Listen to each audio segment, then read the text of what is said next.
Cole Alexander. It's a pressure kick, and it's also a kick that can set a platform for your side and just give him an early advantage. That gives you an early advantage. Prayer now. Final instructions. You're allowed to move along the line, but may not move forward. They always move forward. They always take a little jump forward and steal a step or so. But it's gone. Here we go then. Cole Alexander has the first kick. Faces up to Siyabonga Mpontshane. As I said, a chance to redeem himself for what happened last time out when these two sides met. It's a difficult one for the keeper. He has to guess, for the most part, which way he'll go. Cole Alexander, right-footed, sends him the wrong way. 1-0 to Kaizer Chiefs. Early advantage. Beautifully stroked, a penalty, that one. Obviously waited for the keeper to commit and then sent him the other way. Did he have a little look up? I'm sure he did. Cole Alexander, seasoned campaigner, always just looking for the goalkeeper to commit. Looks like he had made his choice long before, kept his head down, didn't even bother with what Mpontshane is going to do. And Dion Hotto came off the bench, will step up to square it up.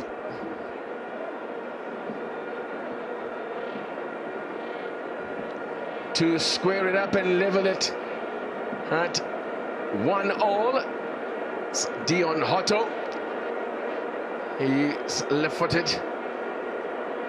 And Brandon Peterson, as I said, was the hero in the penalty shootout for Chiefs last season. Short run-up for Dion Hotto. Hotto smashes it into the side netting. Perfect, a penalty. There's no stopping those. No stopping those. Perfect penalty take from Hotto. Takes his time, gives it a lot more power. I say if you can get it to hit the side netting like that, the inside of the net on the side like that, there's no reaching it for the goalkeeper. So comfortably done, 1-1. And it's a youngster, Sabkelo Zwane. Just one appearance that he's made for Samuel Luzwane, has made one appearance for Chiefs in the DStv Premiership, and now he's gonna be given the responsibility of taking this to keep Chiefs with the early advantage. No pressure, steering it down. And wow, that's another well-taken penalty. Because he was all focus on that one. It was all focus, and again he puts it into the roof of the net, beyond the reach of Siyabonga Mpontshane. Yep, calm, composed, lots of power behind the ball, the height as well, brilliant. Yeah, it's very hard to, even if he guesses right, for the keeper to dive and reach one that goes that high up. So 2-1. Chiefs maintain the early advantage. His job is done. Now Kabelo Dlamini came off the bench. Let's see what Kabelo Dlamini, can he square it up again? Now when all of this happens, now it gives an opportunity to player to change his mind. All these delays, I don't know what the referee is saying to him. Don't move the ball.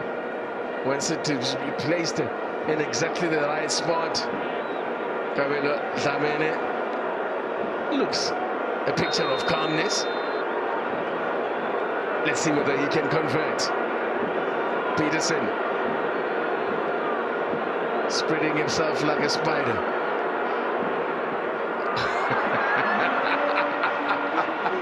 That's beautifully done by Kabelo Dlamini. Waited for him to commit. I waited for him him to do something, to make a move. And he says, thank you very much. I'll just stick it in there. A stare down, it seemed. But once again, Peterson commits beforehand. And of course, Dlamini just puts it the other way. Oh, Brandon Peterson could have twisted something there.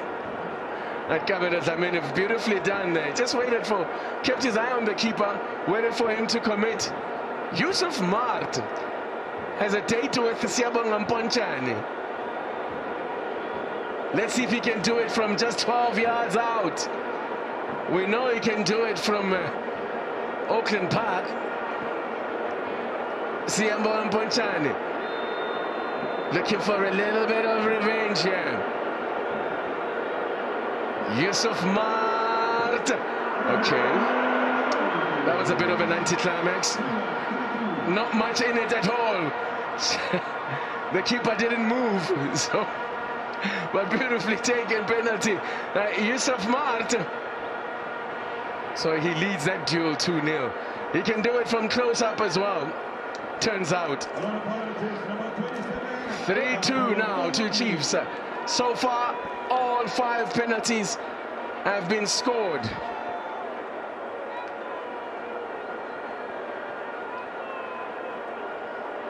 So far, 5 out of 5. This to make it 6 out of 6 and make it 3-all. Let's see what Tapelo Koki can do. Koki, I think he's probably going to have to retake that because it looked like the referee hadn't, whether the ref hadn't blown or what happened there. So Koki will have to do it again.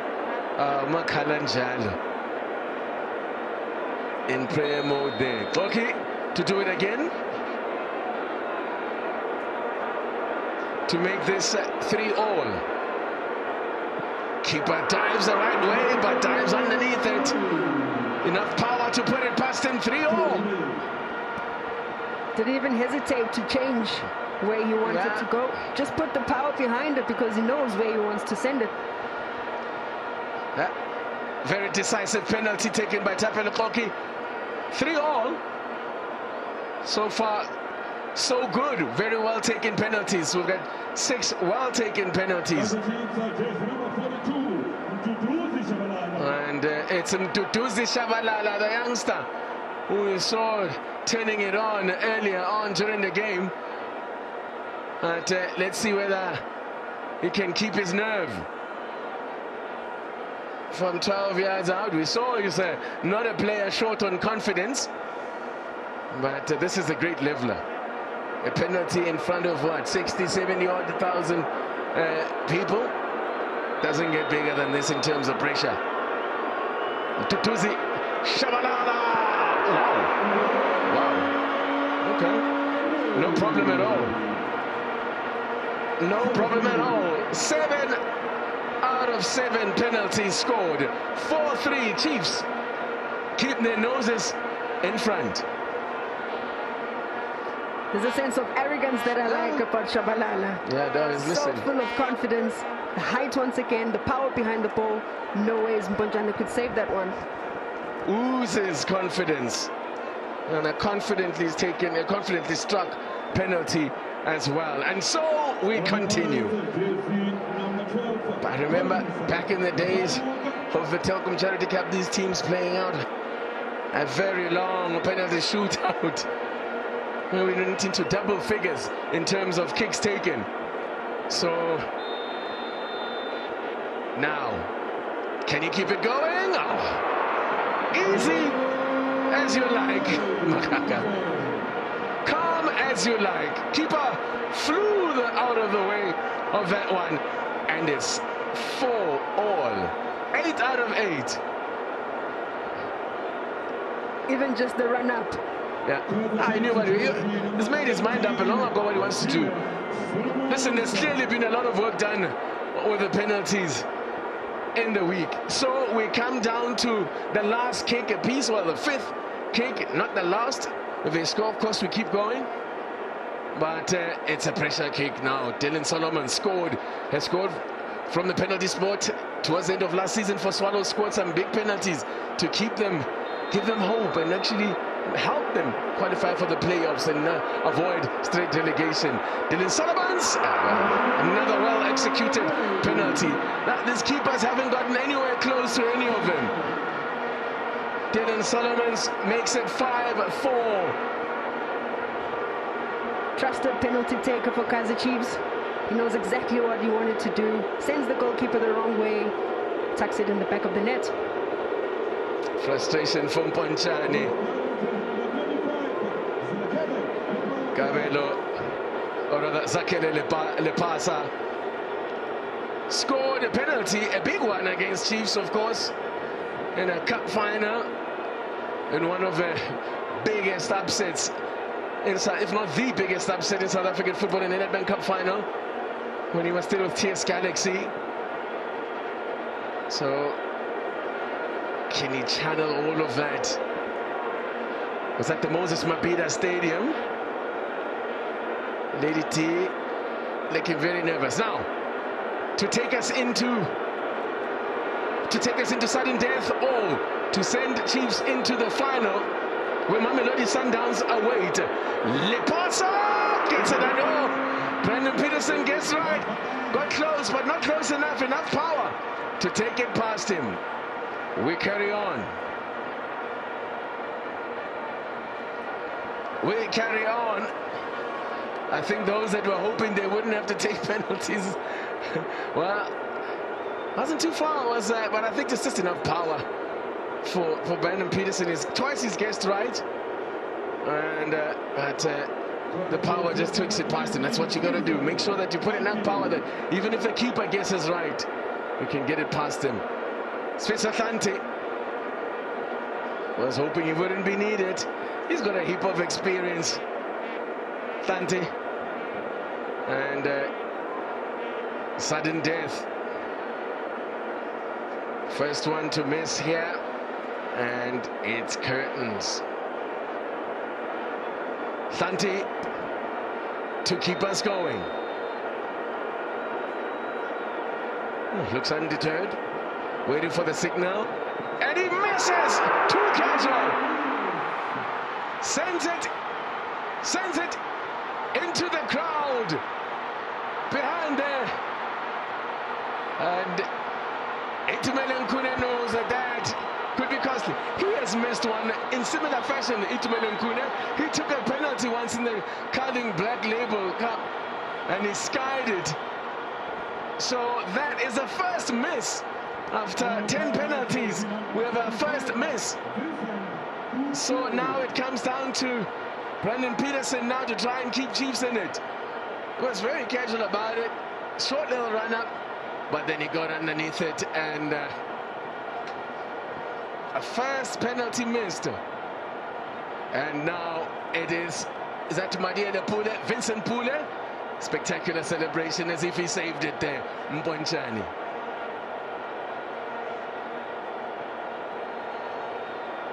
Itumeleng Kune watching on, hoping that his teammate there, Brandon Peterson, can perform heroics here. So this, if Pule scores, we'll have a juicy rematch with Sundowns, and he goes in down the middle. Job done. It's Pirates that advance yet again on penalties against Chiefs. They take their count in penalties to 5-1 in the Carling Black Label Cup against Kaizer Chiefs. Well, that's the nature of the beast. Someone's got to lose when it comes to penalties. Someone's got to miss. Amanda Dlamini, that's why you dread them. That's why. This is exactly why. Unfortunate there for Chanti, who I thought had an immaculate 90 minutes. But of course, penalties are a different ball game all in all.